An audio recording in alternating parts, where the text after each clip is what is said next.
what other people are doing here. This is not to say that something terrible couldn't happen. It certainly could, but the fact is, and this has to be a nightmare for Secret Service, this particular time in the event when the president goes out and shakes hands. But the fact is, these folks are ardent supporters of the president, and they've these are generally the blue and gold ticket folks, I think. So you notice that security did keep people roped off in sections between the police tape and different lines. They had areas for the different colored tickets. As we know, people with the gold and blue tickets were given top priorities. These are people from the local Democratic committee, as well as elected officials in the area, and they had the front row seats. We can see Kerry and Kennedy work in the crowd right behind Clinton. You kind of wonder, you almost wish you could hear what was going on there. I mean, I'm sure he's saying, of course, wonderful to meet you, yes, yes, and people are saying, welcome to Fall River. But as he said in his speech, he picks up personal anecdotes from people as he works the crowd, and people can just say they were helped by his AmeriCorps program, some of the work-to-school programs that he's been in favor of, helping people better their incomes. And he did mention lowering interest rates. I think one point that was interesting, the Herald News this week had a little write-up. People were able to submit questions or points of interest that they would have liked the president to address. You have to wonder. There was one in there that said, I want lower interest rates on credit cards, on student loans. Is that possible? And he did take a few moments today to address that and say, if we can lower the deficit, if we can lower the national deficit, well, sure, we'll all be helped by paying lower interest rates. And I know it troubles anyone about that huge deficit that we all face. I mean, what a burden. So anything, and I think he knows that's played upon that sensitivity that people had. Secret Service following him right there, and you can see enthusiastic people. He does reach in, up to 4 and 5 people deep to shake a hand. He does reach in 3, 4 rows deep there to try and shake every hand that he can.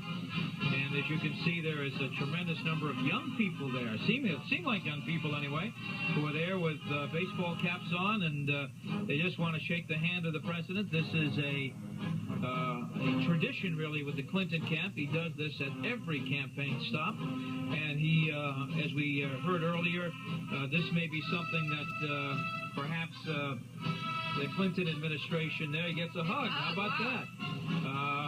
But this may be something that future presidents may not be able to do. I think it would be kind of sad, Pam, if a president can't go out and meet the people. But in fact, it may come to that someday. Well, we've seen changes already so much. I'm sure just in the 44 years since President Truman came here to Kennedy Park. Back then it was named North Park.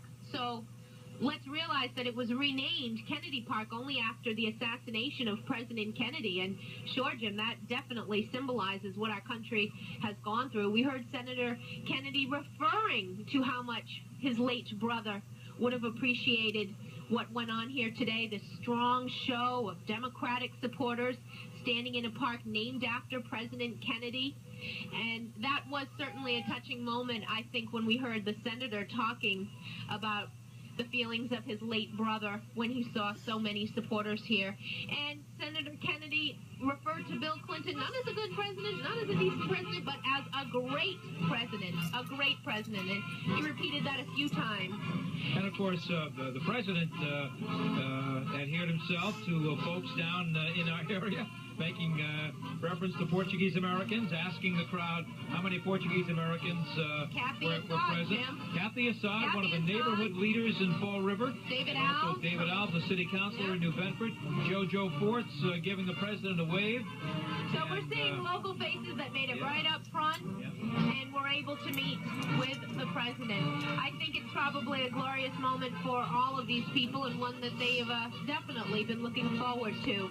His story about bridging the gap between the poverty level. Oh, he's getting flowers. Elsie Souza, who is a member of the City Democratic Committee and aide to Congressman Frank, had some nice thing to say to the president there. There were some flowers in the picture. There they are. Right, and again, those are the people who were up in the blue ticket area, the people who were Members of the Democratic Committee and whatnot with blue and gold tickets were given top priorities and the best seats. President looking a little harried there. I don't know. It's been a long day for him, I imagine. Yeah. He's kind of looking... People are instructing him of where he can and can't go. Obviously, the Secret Servicemen are in charge of how far into the crowd he can go. But there's Elsie Sousa looking absolutely entranced, I want to say. Well, I have to tell you that he's a very engaging person, and people who have met them have told me that he is a very personable and engaging kind of person. Signing an autograph now. Suppose you have to have that personality, Jim, to be the president. Yeah, of course you do. It seems like, especially now, we've seen it with Kennedy and Nixon. Well, hey, if you can't shine on TV and impress the viewers on TV and show that personality, I think it may be difficult to seek such a high elected office. Let's face it, the job of president is a lot more than just staying in the White House nowadays. He's traveling all over, and yeah, a lot of it is a popularity contest. Having looks like a real conversation with this woman here, and she's obviously saying great job and patting him on the back.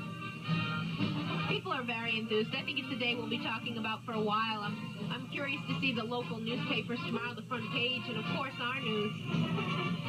Reaching in, right into the crowd. Right in, 3 and 4 deep there. Way back there, Bill. There is I want to call it a rope fence. The area has been roped off, and I imagine he's pressed right up against that rope. People just want to touch him, and want a chance to be able to say that. This is, you want to hear today, you say, boy, the president's running behind. Well, Jim, you're seeing why he runs behind. Sylvester Sylvia is in the upper left-hand corner of your screen right now. Mr. Sylvia, a former county commissioner in New Bedford, well-known in New Bedford political circles. And you see the president, as Pam mentioned, now reaching 3-4 rows back, trying to touch as many hands as possible. After all, I suppose if you walk away saying, well, I shook hands with the president, that's a pretty good deal.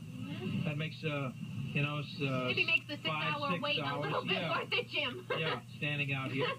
It is getting windy here at Kennedy Park, and also it is getting dark here, as you can tell by our pictures. What started out as a very Bob Connors at the top of the screen? Yes, it is. It's like City Administrator in Fall River, Bob Connors. So there's lots of familiar faces. Crowd.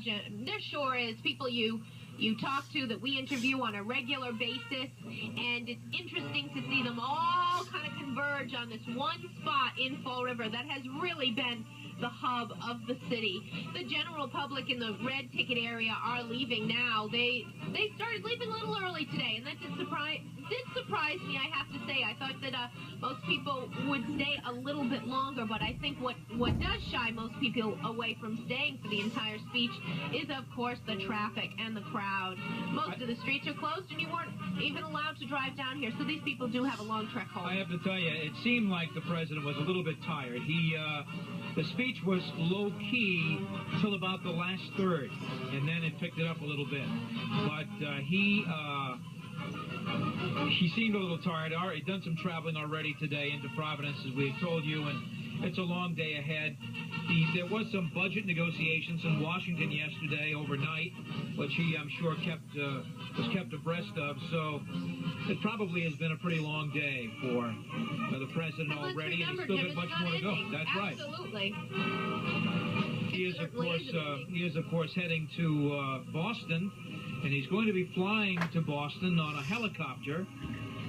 And he's going to be leaving the Fall River Airport, we're told. And, of course, Shannon Moss is standing by at the airport. We'll be going to Shannon as soon as the president takes off in the motorcade. So we'll keep you posted on that one.